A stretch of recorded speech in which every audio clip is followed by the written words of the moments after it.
There are two other individuals who had also indicated that they want to speak to this from representing Lewis and Clark. Do you still want to do that in light of these three presentations? Thank you. Danielle Meyer? Yes. Good morning. Hi, I pretty much just want to piggyback on everything that they've just said. As a student without a car for the last 3 years, we're very isolated on the campus, and downtown, the Pioneer Express has generally been our only way to get downtown. And I know that myself and a lot of other students have discussed how it would be great if we could all have bus passes and go to other parts of Portland. And we would love to support TriMet, and we just really do need a more convenient way than the 39 to get to downtown that would take less time. So basically just everything that they said is definitely true. Okay, thank you. And Akeem Ballard?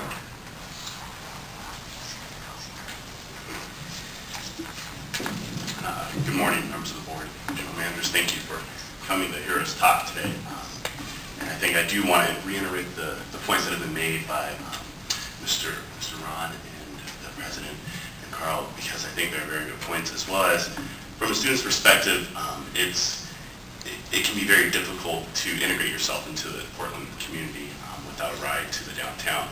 In Southwest, while a very lovely neighborhood, it is sort of secluded from downtown Portland. And I think the students, we do a lot downtown.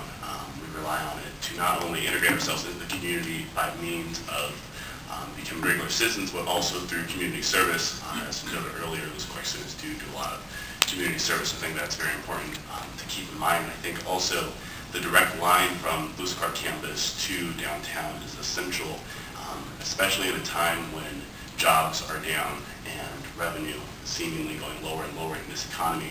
I think our students recognize that as they came out of college, graduating this year, realizing the job market.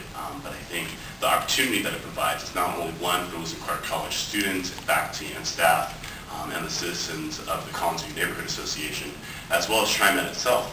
I think earlier noted by our college, there's some revenue to be made there by means of Lewis and Clark sort of subsidizing the transportation costs for students. That revenue created would likely be able to create more jobs for TriMet workers. So I think that is another thing to keep in mind. Again, I just want to reiterate the comments made earlier about not only the economic revenue, but as well as the ecological responsibility on all of our sides. I think in a time when the environment is getting increasingly scarce because of how we have treated it up this far, I think it is not only our responsibility but our privilege to maintain that environment and be stewards of the world that we live in. And I think creating a direct line would be sort of going in that effort, because two buses sort of going to downtown is just not feasible anymore in the economy that we live in and in the environment that we live in anymore. So again, I want to take time to thank you for hearing us out today, and hope that we can create the dialogue further and more in depth with you guys, between you guys and our school, and extend hands and helping each other out in this world. Thank you. Thank you. General Manager? We think of Lewis and Clark as being a tremendously important asset within our community, also from a standpoint of a urban campus with the restrictions they have on freshmen and sophomores, I believe, both that are not able to have cars on campus. Obviously, transit is very, very important. What's an issue, I think, are several things. The comprehensive issue is, as CFO Vance outlined, and that is they provide a shuttle service that they privately contract for that is a direct route from the campus to downtown, and runs extensively, I believe 7 days a week, if I recall. And the question really is, as you were hearing posed, how can that be integrated into really a public transportation effort? We have explored options with them, and although some of those first options didn't appear very promising, our commitment is to be able to really restart those discussions. In fact, I think on June 1st, there is a meeting. Carolyn Young is leading our efforts with Carl, I believe, and some of your staff to really see how can we deal with this issue on a more comprehensive basis. What's an issue around the 39, and that is something that's a part of the ordinance that you will take up later today, is that the ridership on the weekends is just very, very slim, and it's probably partly because of students using that shuttle and not using the number 39. But even at that, the community itself is relatively low ridership, and as you know, as we've looked at service cuts, we've really looked at those lines that are very, very limited in terms of ridership, and that is a part of where we are. But our commitment is to be able to find, certainly as hopefully the economy will improve, to be able to find a comprehensive approach with Lewis and Clark that really can address both their needs as well as our needs. And some of those needs are around transfers. It's an issue of should it be a single seat ride.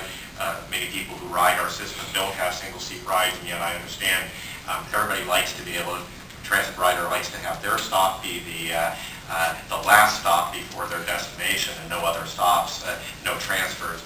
That's not obviously always possible within a comprehensive system such as ours. But our commitment is to be able to work together with them and to be able to explore what can that comprehensive approach look like, and to be able to explore whether or not something in this, even in this September, because this is a scheduled change on the weekend service on the 39 that would go into effect in September, to be able to see how we can even work there if there are any areas that are possible. But again, this is a very constrained budget, as you know, and that's where we are. So our commitment is to be able to work very clearly with Lewis and Clark, and at least restarting those discussions in a more comprehensive way on June 1st.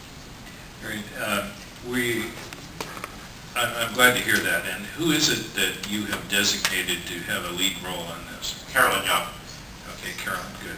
This is a community where within the TriMet district we probably have probably approaching close to 100,000 students, and it's a very important constituency.